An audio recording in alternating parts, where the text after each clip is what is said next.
Good morning, students. Today we'll be doing your next experiment, which is on spectrophotometry. We already, learned the technique in the class. So today we'll be, doing it practically. At how we can use spectrophotometry to find out some information. And today our task is basically to find out concentration of KMnO4 solution using a spectrophotometer. So this is a spectrophotometer which we are going to use for this experiment. I'll explain how to work with this spectrophotometer, but before we go and use the machine, obviously we have to prepare some solutions so that we can use it for the purpose of finding KMnO4's concentration. So we have this stock solution. This is a KMnO4 1000 ppm concentration solution. Obviously it's a 1 liter flask, so that means I've dissolved 1 gram of KMnO4 in 1 liter of water. So that's why it's a 1000 ppm solution. So using this solution, so this is called a stock solution. So I'll be preparing series of solution so that I could determine the concentration of KMnO4.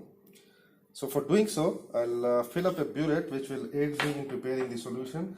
So let me just fill up the burette and then we'll work on the preparation of solution. As I explained in the class, that we can prepare lower concentration solution by using an appropriate dilution factor, and we can prepare the lower concentration solution with a high concentration solution. So this being 1000 ppm, so I'll be diluting it to my requirement so that I get desired concentration solution. So I filled this burette up, and for preparing the solutions I have these pre-labeled flasks over here which are starting from 10 ppm to 100 ppm.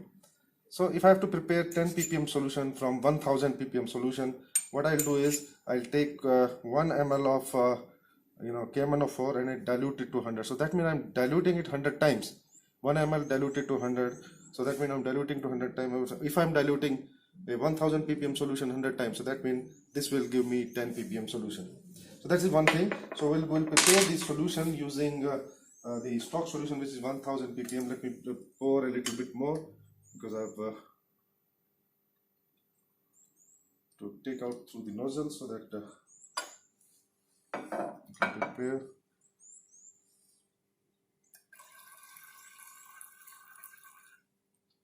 So this being a colored solution, we cannot see the lower meniscus. Whenever there is a colored solution in use, we are bound to use basically the upper meniscus. I can see some bubble down there in the nozzle, so I have to pour it again so that the air bubble goes out.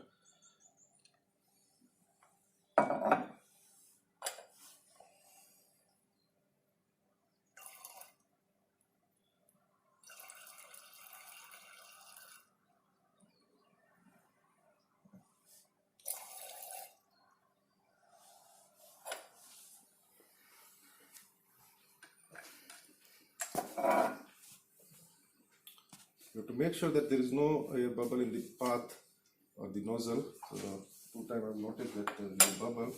So do it again.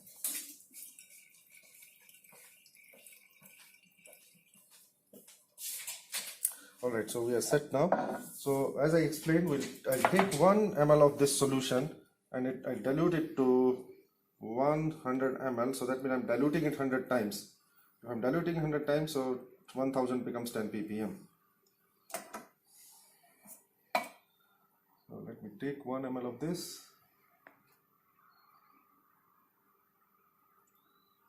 So this is 1 ml. So 1 ml in 100 ml will make it 10 ppm. Similarly, this is 20 ppm labeled flask. So I'll take 2 ml in this one. So if I take 2 ml of this flask and dilute to 100, it will become 20 ppm solution. So 2 ml here, then 30 ppm. So I need obviously 3 ml this time around.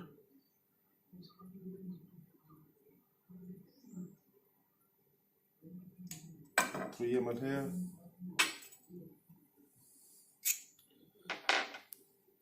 40 ppm, so I need 4 ml.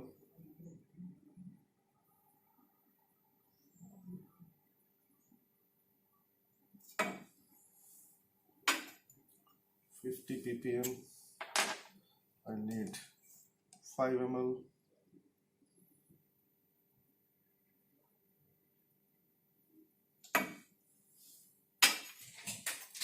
For 60 ppm I need 66 ml to prepare 60 ppm solution.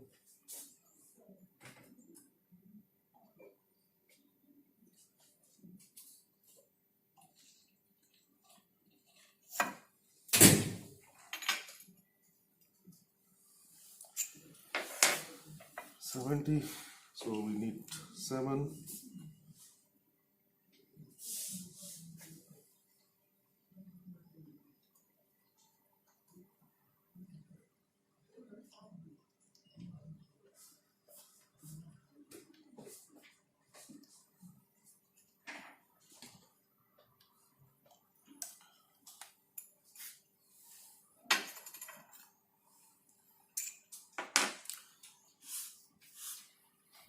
ppm,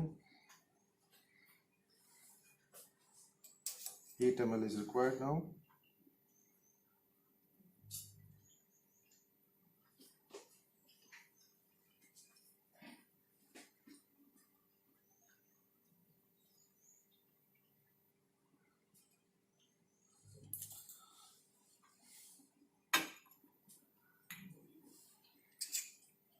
Now 90 ppm, so I need 9 ml.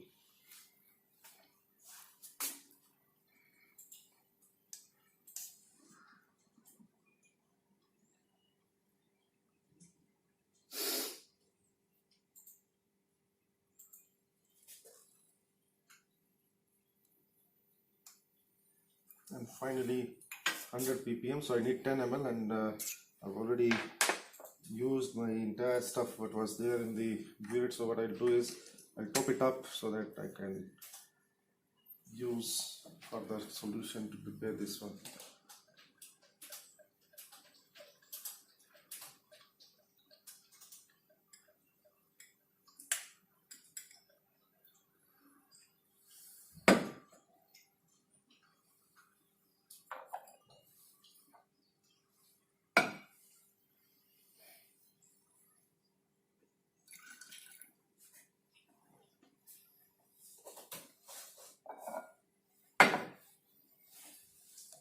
So 10 ml is required to prepare 100 ppm solution.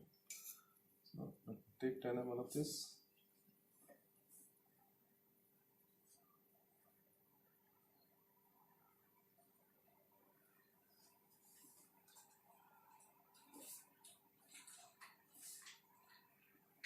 Alright, so we are ready. Then I have a flask labeled unknown. So we'll be preparing some solution, and I will not disclose the concentration of this solution. That is our task basically, to find out the concentration of the unknown solution what we are going to prepare here. So I'm taking some amount in here, and we'll be testing this solution later to find out the concentration.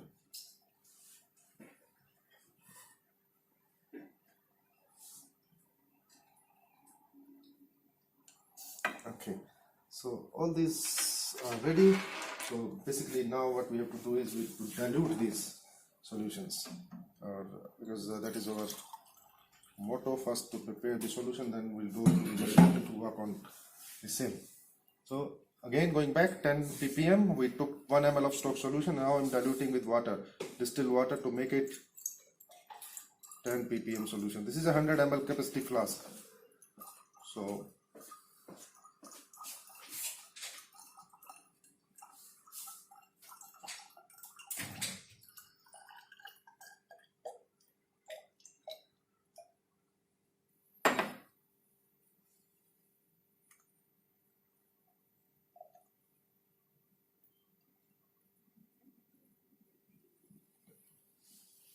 okay, stopper it and just give it a tilt to make it a nice homogeneous solution. So this is our 10 ppm solution. Now same we'll be doing with 20 ppm. We have 2 ml of stock solution in the flask, and we are diluting it to 100 ml.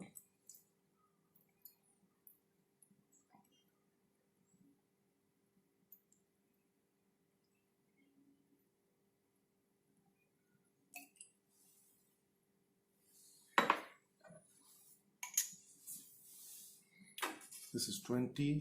Just make sure that it is homogeneous. 30 ppm.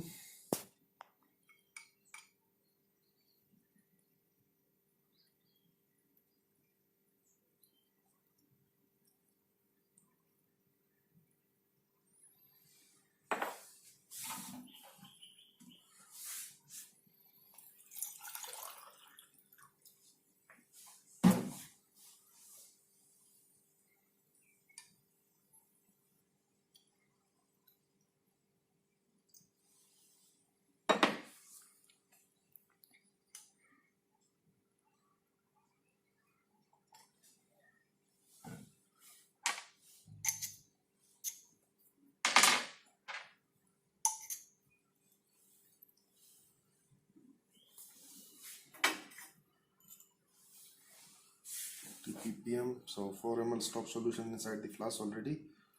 We are diluting it to 100 ml.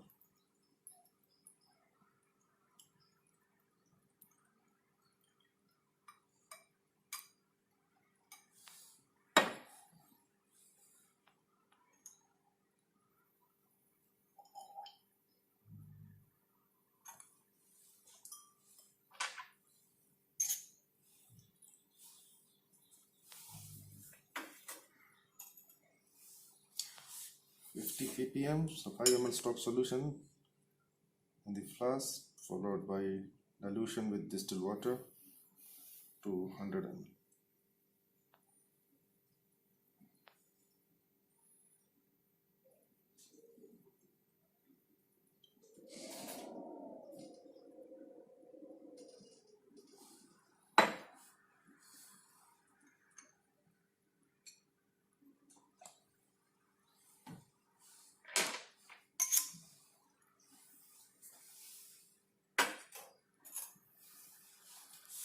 ppm, same way, we'll dilute with distilled water first.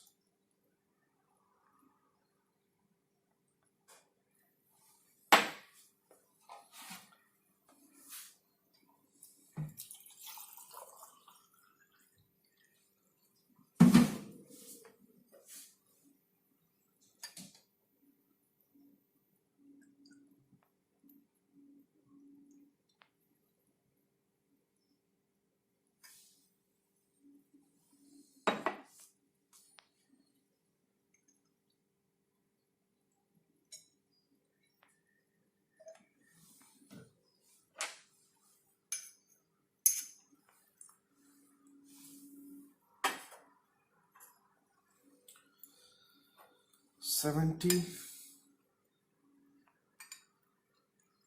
so 7 ml stock solution with, and dilute to 100 ml with distilled water.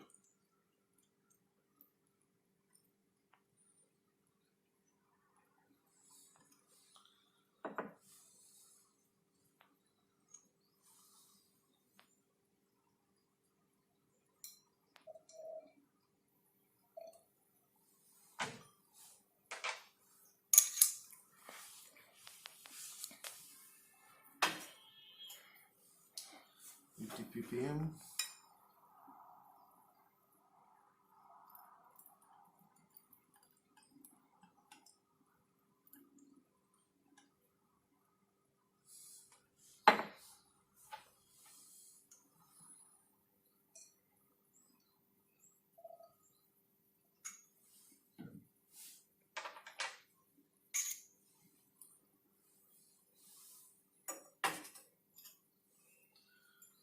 $90.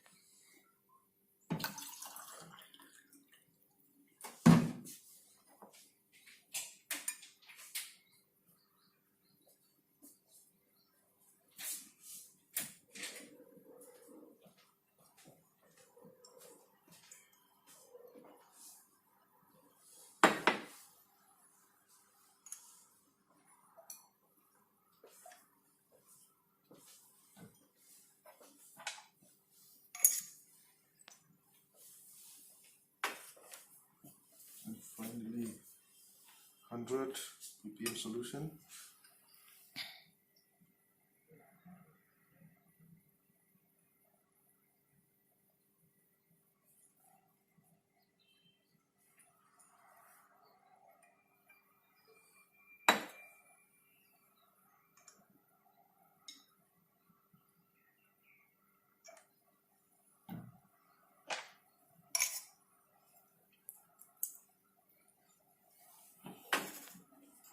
And we also prepared an unknown solution. That is basically our work today, that we need to find out what is the concentration of this solution.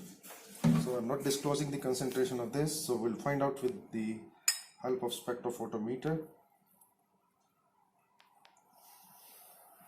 So we're diluting this as well.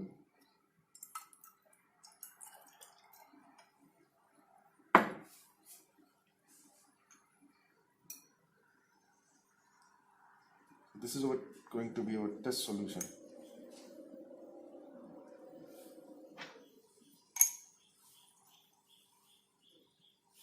So now we are ready with our solutions, starting from 10 ppm to 100 ppm and an unknown solution or unknown concentration solution. Now we are ready for our experiment.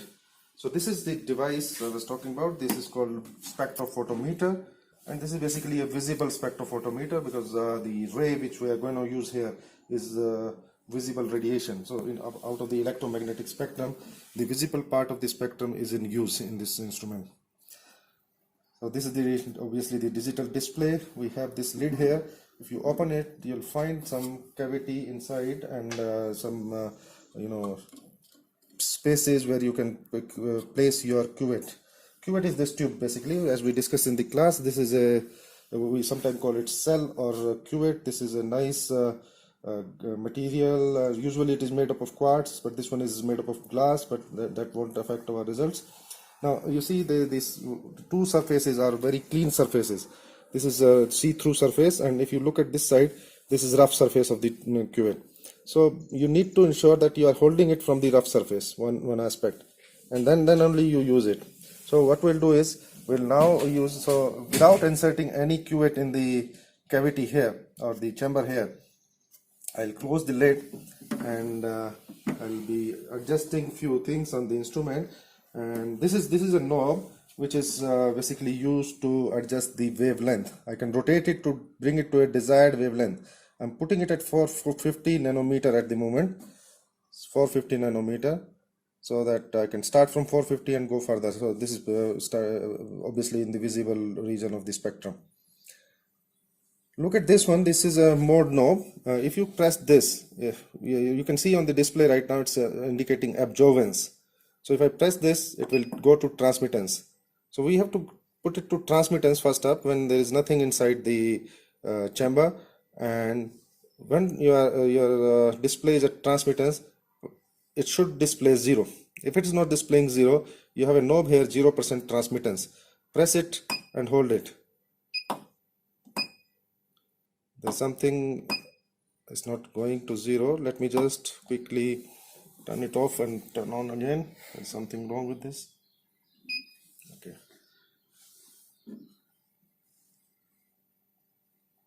So back to transmittance and then the 0%. Okay, now it's fine. It's indicating 0. And then you fill this cuvette with distilled water. So let me just wash it first. Or rather rinse it. This is also rinsing, and we need to make sure one more thing is that the outer surface of the cuvette is nice and clean. So I'm wiping it with the tissue paper to ensure there is no water and the surface is clean, so that the ray can pass through this tube. So obviously the visible radiation will go through this shiny surface and will pass through, and then there could be some absorption in distilled water as well. So I'm putting it in the chamber here. I can put 4 cuvette in one go, but I'm going with 1, right? So this is the light will pass through this tube now. If I would have placed a cuvette here, then light won't pass. So then I have to pull this out. There is a knob here to pull the this chamber, these 4 position cuvette. Right, so now I know that this one is in use, so I've kept it like this. If I put it here, right, so I need to pull it here. So because I know the radiation is coming from here and there is a shutter here. So when we close this lid, this shutter opens up and the radiation comes. Right, so let's go back. Let me put it in front chamber. Okay. We have distilled water here. So distilled water may also absorb some radiation, and we need to ensure that whatever is coming after absorption is taken as the 100% radiation. So our display should now read 100% transmittance, so which is not the case. So I have a knob here which says 100% transmittance, so I'll press this to bring it to 100.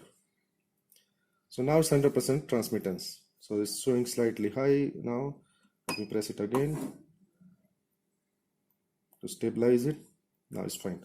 So this is 100% transmittance. So now that means we have adjusted the instrument. 0% transmittance when there was nothing, 100% transmittance when there is water, because we want to know the concentration of Km and of O. We don't want water to interfere, so we ensure that it is at 100% transmittance. We are using the same tube. If you remember when we discussed Lambert's-Beer's law, the absorption depends on the concentration and the thickness of the tube. So now, since we are using the same tube time and again, in the entire experiment we'll be using the same cuvette. So that means the thickness remains same.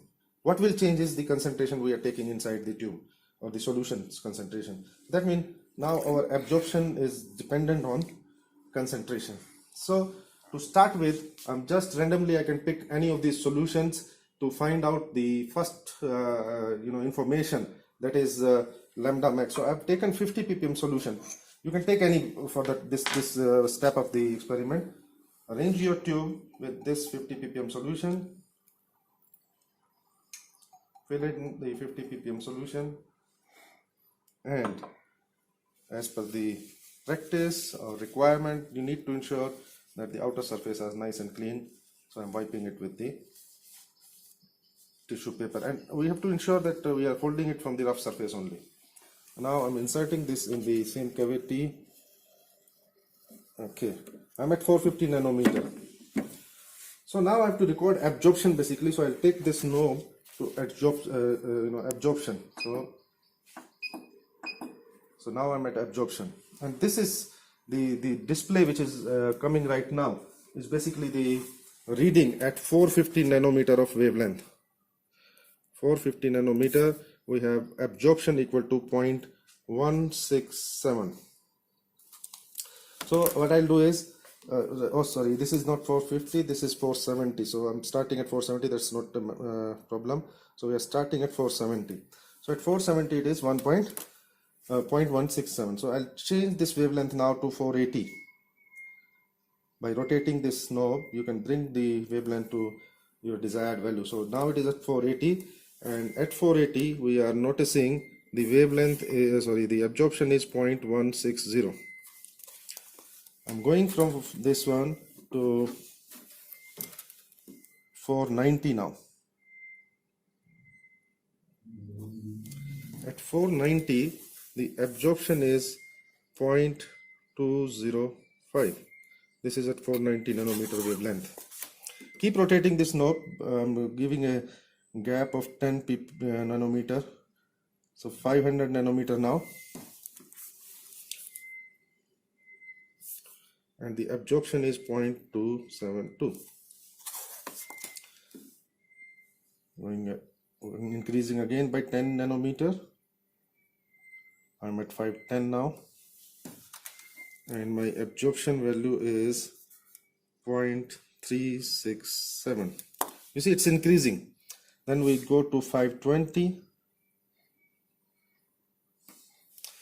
It's 0.432. Let's go to now. For K104, I know that the lambda max comes around 525 nanometer. So after this point, I'm not going to go by. I'm going to make a change of 10 nanometer in a single go. To ensure that I'm very close to the lambda max, I'll change less than that. So what I'm doing is I'm changing by 2 nanometer here. So this is now I'm at 522. So, and the value is 0.484. Then I go to 524. The value is 0.505. 526 now.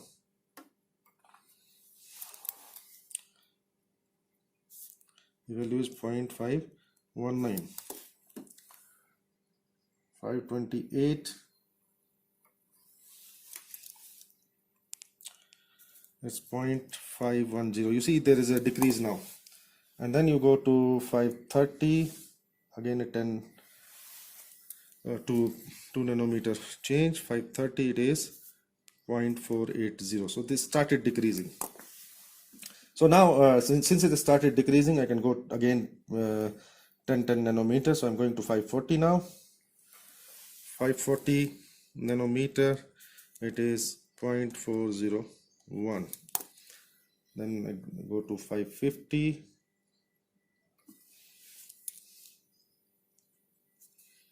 At 0.407. 560.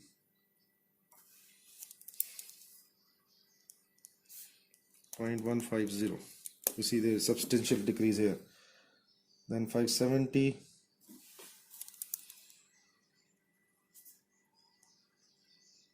0.129. And I'll close at 580. Is now it's coming negative, so we can discard this one up. So we have recorded the values of absorption at the various wavelength, and during our recording we notice that the maximum comes at 526 nanometer. So that is going to be our lambda max, that is 526. This is from just the record, but we'll plot a graph to find out exact lambda maximum value.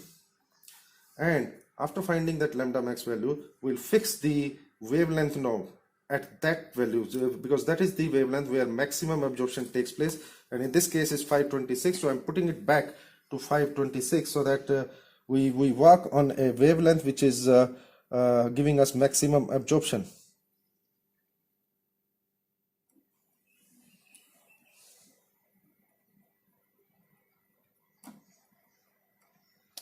Alright, so we are back at 526, and then we'll take these solutions one by one and record all the solution and record the absorption at this lambda max value. So we'll take 10, 20, 30, all these solution one by one to find out the lambda max, so not lambda max, the absorption at this lambda max, and finally we'll take the unknown as well. Okay. So how to go for that, what we'll do is we'll remove this cuvette, and we'll start taking the solution starting from 10 ppm to up to 100 ppm. So I'm taking this 10 ppm one, and obviously I'll wash this cuvette with crystal water, followed by rinsing with 10 ppm solution. Then fill it with 10 ppm solution. Wipe the outer surface.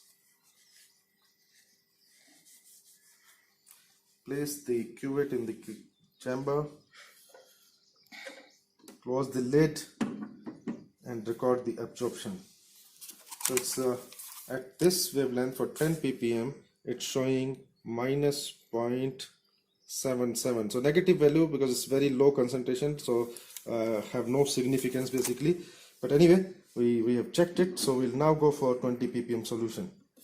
So remove the cuvette from the cavity, take 20 ppm solution, rinse with 20 ppm solution,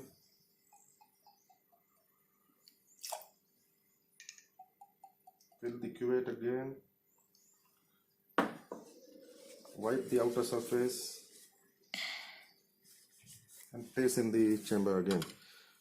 So you see I'm not touching the wavelength knob now, because I've already fixed the wavelength at 526, which is my what you call is the lambda max. So you see the absorption here is 0.041. So that is the absorption coming at, no, don't worry about this small fluctuation. You can take 0.41 or 0.040. Sometime we can wait for it to stabilize, but that won't make much difference. You see, we can take it for 0.040, sorry. Okay, so now it's stable. Alright, now we'll take the next solution, which is 30 ppm. We have to take all these solution one by one before we go in for our results, the unknown solution. Again, I'm ranging the cuvette with 30 ppm solution, and then I'm filling in 30 ppm solution to make sure that the surface is clean. I'm wiping it again, close the lid and record the result. It's 0.209. You see the absorption is increasing, and that's what we learned in the Lambert-Spear's law. As the concentration increases, absorption should increase. So we are done with 30 ppm, so 40 ppm next solution.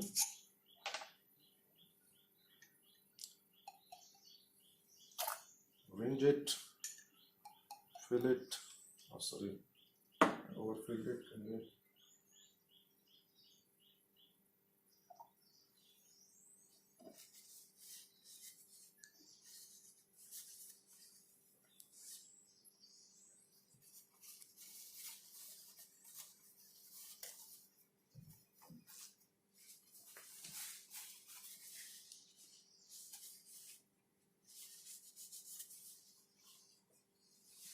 So this is 50 ppm.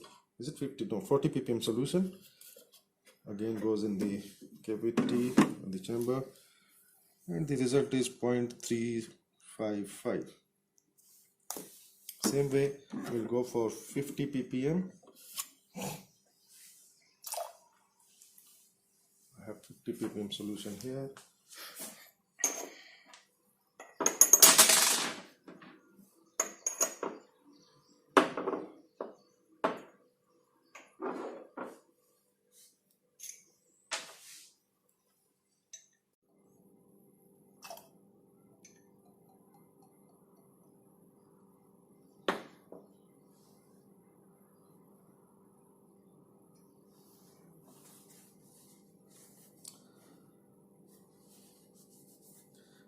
Why I'm wiping it every time, because you see our absorption depends on concentration and the path length or the thickness of this tube. If say there is a drop here, right, on this outer surface, and the light passes right through that drop and then through this tube, then obviously your path length or the tube length has increased. So we need to ensure that also.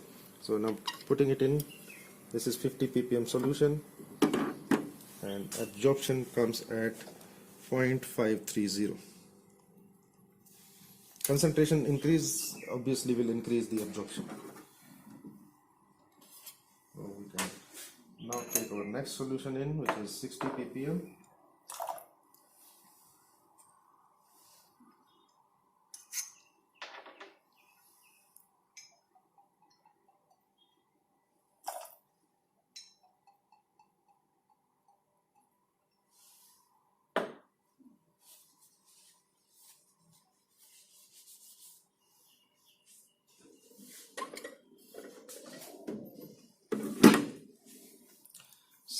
ppm shows me 0.618, or rather 7.617 absorption value. So I can go for 70 now.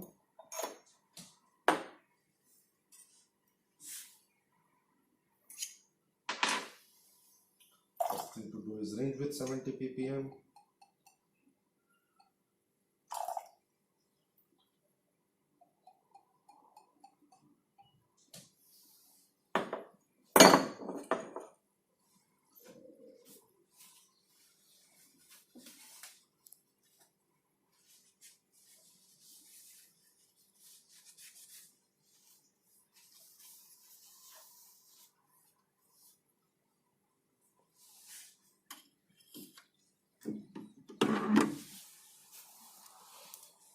So 70 ppm is absorbing 0.808.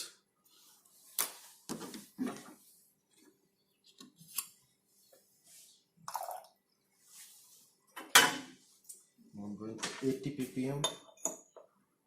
The reason for taking all concentration absorption values is that we are going to prepare a calibration curve using this data, and that will help us in finding the concentration of our unknown solution basically.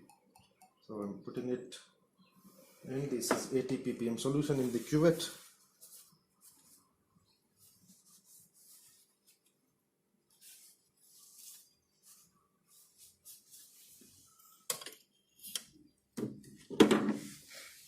Okay, 80 ppm is absorbing 0.941. For it's fluctuating, let it stabilize. Okay, 0.942.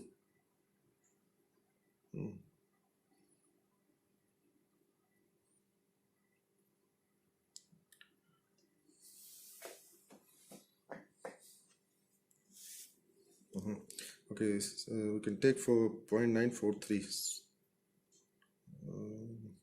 Okay, okay, so 0.942 is the stable one. So sometimes it may fluctuate, so we need to wait for some time to have a stable reading. So 80 ppm done, so we are left with 90 and 100. So I'm taking 90 ppm now.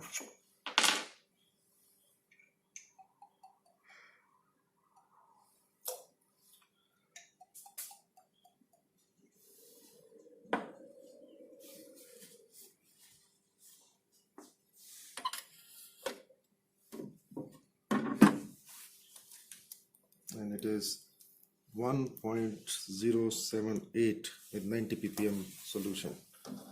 And finally we'll take the 100 ppm.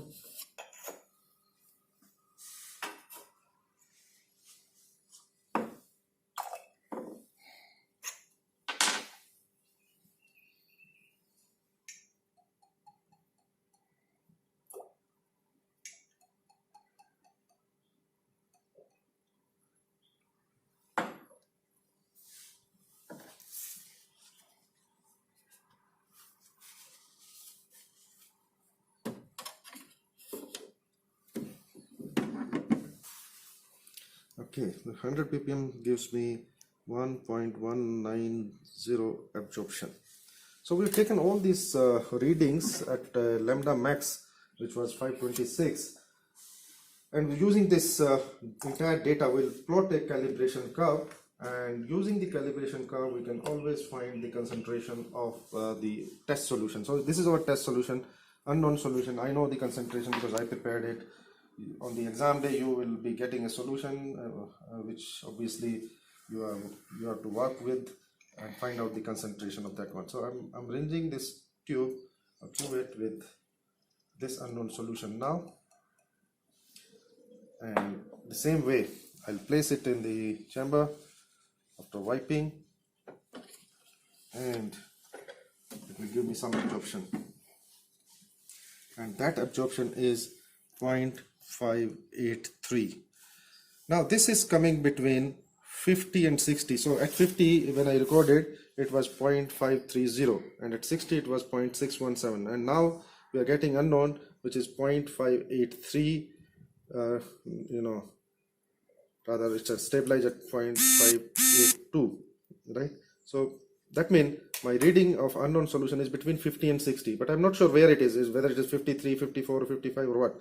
So for that purpose I need to draw a graph which is called calibration curve, and I'll be able to find the concentration of this solution. And I prepared, now I can disclose, I prepared 55 ppm concentration, and from my result I can say I'm very close to 55 or maybe right at 55. So I'll plot a graph, we'll see where we are, whether we are at 53, 54 or 55. So that's the way to go about to find out the concentration using spectrophotometry. Thank you very much.